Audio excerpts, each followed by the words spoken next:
এখন আমরা আলোচনা করব ওভারটাইম স্যালারি রিপোর্ট তৈরি করা সম্পর্কে। ওভারটাইম স্যালারি রিপোর্ট তৈরি করার জন্য আমরা এখানে কিছু শর্ত নিয়েছি। 8 ঘন্টার চাইতে যদি বেশি কাজ করা হয় তবে সেক্ষেত্রে সেটা ওভারটাইম হবে। ওভারটাইম যদি 4 ঘন্টা বা তার কম করা হয় তবে সেক্ষেত্রে 200 টাকা করে নির্ধারণ করা হয়েছে। ওভারটাইম যদি 4 ঘন্টার বেশি হয় তবে প্রতি ঘন্টার জন্য 400 টাকা করে নির্ধারণ করা হয়েছে। ওভারটাইম যদি 6 ঘন্টা চাইতে বেশি হয় তবে সেক্ষেত্রে কাউন্ট হবে না। ধরেন আপনি 8 ঘন্টা কাজ করেছেন। 8 ঘন্টা কাজ করার পর যদি আপনি ওভারটাইম যদি আরও 8 ঘন্টা কাজ করেন তবে সেক্ষেত্রে আপনার 6 ঘন্টা পর্যন্ত ওভারটাইম হবে। বাকি 2 ঘন্টাটা ওভারটাইমে কাউন্ট হবে না। এখানে আমরা ওভারটাইম বের করার জন্য প্রথম হচ্ছে সিরিয়াল, সেটা হচ্ছে আপনার এমপ্লয় একটা আইডি নাম্বার, সেই আইডি নাম্বারটা এখানে বসাবেন। তারপর হচ্ছে এমপ্লয় নেম, তার বেসিক স্যালারিটা এখানে আছে। তারপর হচ্ছে ওয়ার্কিং আওয়ার, সে কতক্ষণ কাজ করছে আমরা এখানে বের করব। তার ওভারটাইম আওয়ার, তারপর হচ্ছে তার ওভারটাইম স্যালারি, তারপর সর্বশেষ আমরা বের করব টোটাল স্যালারি। এখানে আপনি আরও কিছু অ্যাড করতে পারেন, যেমন তার পজিশন, সে কোন পোস্টে আছে, কখন সে অফিসে এন্টার করেছে, কখন অফিস থেকে বের হয়েছে, সেগুলো এখানে টাইমটা আপনারা এখানে এন্টার করতে পারেন। তাহলে চলুন আমরা প্রথমে আমাদের ওভারটাইম আওয়ারটা বের করি। ওভারটাইম আওয়ারটা বের করার জন্য আমরা এখানে ইফ ফর্মুলা ব্যবহার করব। তাহলে ইকুয়াল ইফ, কিবোর্ড থেকে ট্যাব, প্রথমে আমাদের দিতে হবে লজিক টেস্ট। তাহলে আমরা এখানে দেবো প্রথমে আমাদের ওয়ার্কিং আওয়ার গ্রেটার দেন, আমাদের লজিকটা হবে কত, 8 ঘন্টা। 8 ঘন্টার চাইতে যদি বেশি কাজ করে তবে সেক্ষেত্রে ওভারটাইম হবে।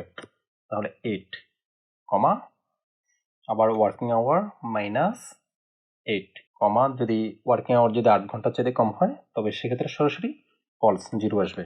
Bracket close, enter.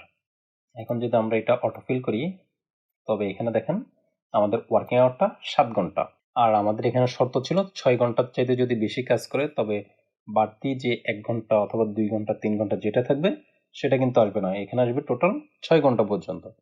আমরা যদি ধরেন এখানে যদি 17 ইউজ করি, 17 ঘন্টা ব্যবহার করি তবে আমাদের এখানে আসতেছে 9 ঘন্টা, কিন্তু আমাদের শর্ত হচ্ছে 6 ঘন্টা পর্যন্ত কাউন্ট করবে, বাকিগুলো কাউন্ট হবে না। তবে সেক্ষেত্রে আমরা যদি এখানে এই ফর্মুলা ব্যবহার করি তবে সেক্ষেত্রে আমাদের কাজে আসবে না। তার জন্য আমরা এখানে এই ফর্মুলা এটা রাখতে পারি। এটা যদি রাখি তবে কিছুটা চেঞ্জ করতে হবে, অথবা আপনি এটা পুরোটা কেটে দিতে পারেন। ধরুন আমরা এটা ডিলিট করে দিলাম, ডিলিট করে দিয়ে ইকুয়াল কিবোর্ড থেকে ট্যাব, তারপর আমরা এখানে আমাদের লজিকটা দেবো, ওয়ার্কিং আওয়ার গ্রেটার দেন 8 কমা, এরপর আমরা আবার ইফ ফর্মুলা ব্যবহার করব। ইফ, কিবোর্ড থেকে ট্যাব, তারপর হচ্ছে আমাদের working hour minus 8 greater than 6, মানে আমরা এখানে 8 ঘন্টা আমাদের ওয়ার্কিং টাইমটা, তারপর আমাদের এখানে শর্ত হচ্ছে 6, মানে প্রথম আমাদের ওয়ার্কিং টাইমটা বের করবে, তারপর 6-এর চাইতে যদি বেশি হয় তবে সেক্ষেত্রে আমরা এখানে 6-এর চাইতে যদি বেশি হয় তবে 6, আর যদি 6 থেকে কম হয় তাহলে ওয়ার্কিং আওয়ারটা হচ্ছে E4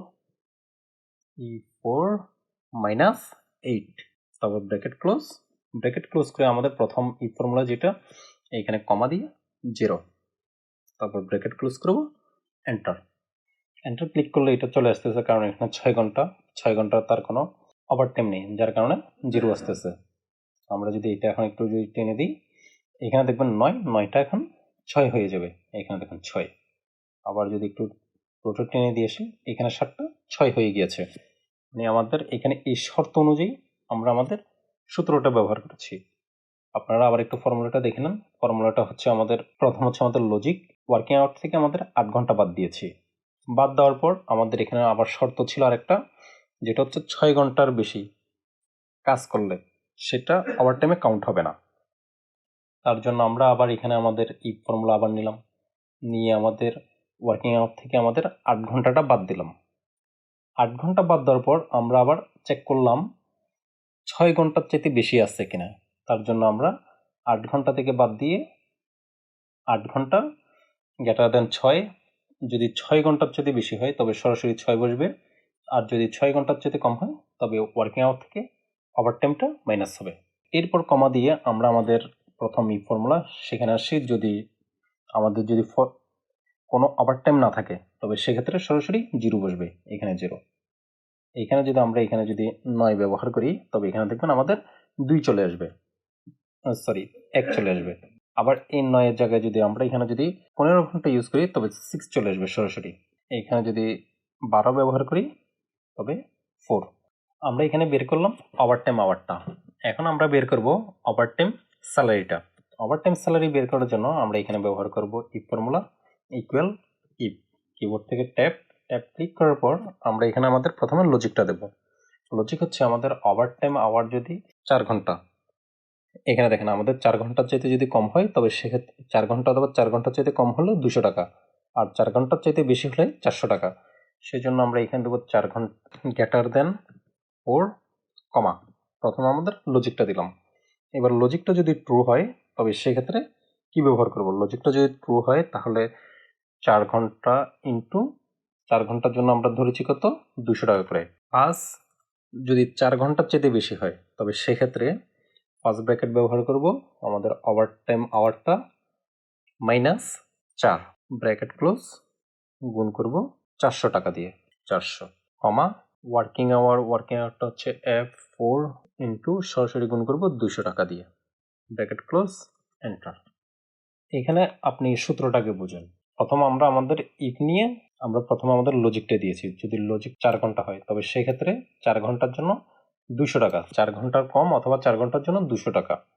যদি 4 ঘন্টার চাইতে যদি বেশি হয়, প্রথম যে 4 ঘন্টা তার জন্য 200 টাকা করে গুণ হবে। যদি 4 ঘন্টার চাইতে বেশি হয়, পরবর্তী আওয়ারগুলোর জন্য প্রথম 4 ঘন্টা বাদ দিয়ে যেটা থাকবে, ধরেন এখানে 6, প্রথম 4 ঘন্টার জন্য আমাকে 200 টাকা করে দেওয়া হবে। পরবর্তী 2 ঘন্টার জন্য 400 টাকা করে দেওয়া হবে। তার জন্য আমরা প্রথমে আমাদের প্রথম 4 ঘন্টা বাদ দিয়েছি, যেটা থাকবে তার সাথে 400 করে গুণ হবে। আর যদি কোনোটাই না হয়, এখানে যদি কোনোটাই না হয় তবে 4 ঘন্টার নিচে যেগুলো থাকবে, যেমন 1 ঘন্টার জন্য সে 200 টাকা পাবে। তারপর আমরা কিবোর্ড থেকে এন্টার ক্লিক করব। এন্টার ক্লিক করলে আমাদের ওভারটাইম স্যালারিটা চলে আসবে। এখন যদি আমরা অটোফিল করি তবে এখানে দেখেন আমার 1 ঘন্টার জন্য সে 200 টাকা পাচ্ছে। আমরা যখন এখানে নিচে আসব তখন সে 5 ঘন্টা, 5 ঘন্টা হচ্ছে প্রথম 4 ঘন্টার জন্য সে পাবে 4 দুগুণ 8, 800 টাকা। তারপর হচ্ছে 400 টাকা, তাহলে 1200 টাকা আসবে। এখানে যদি নিয়ে আসি, এখানে দেখেন 1200 টাকা। পরবর্তীতে যদি নিয়ে আসি তবে এখানে আসবে 1600 টাকা। দেখেন এখন যদি পুরোটা টেনে দিই তাহলে আমাদের ওভারটাইম স্যালারিটা চলে আসছে। এরপর বের করবো আমরা টোটাল স্যালারি। টোটাল স্যালারিটা বের করার জন্য আমরা ওভারটাইম স্যালারি এবং বেসিক স্যালারি দুটো যোগ করলে আমাদের টোটাল স্যালারি চলে আসবে, equal basic salary plus overtime salary. তাহলে এখানে আমাদের টোটাল স্যালারিটা চলে আসবে। আবার এটাকে আমরা সাম ফর্মুলা দিয়েও বের করতে পারি। Delete equal sum, SUM, keyboard থেকে ট্যাব, প্রথম হচ্ছে আমাদের basic salary, comma, overtime salary, bracket close, enter. এখানে দেখেন আমাদের টোটাল স্যালারিটা চলে আসছে। এখানে আমরা ওভারটাইম যে আওয়ারটা বের করছি সেখানে এই ফর্মুলা এবং হচ্ছে ওভারটাইম স্যালারি, এই ফর্মুলাটা আপনাদের ভালো করে বুঝতে হবে। আপনারা যদি এটা যদি না বোঝেন তবে সেক্ষেত্রে আপনারা রিপোর্টটা তৈরি করতে পারবেন না। তার জন্য আপনারা এই দুটো ফর্মুলাকে একটু বোঝার চেষ্টা করবেন। আজকের মতো এতটুকুই। ভালো থাকবেন, সুস্থ থাকবেন, খোদা হাফেজ।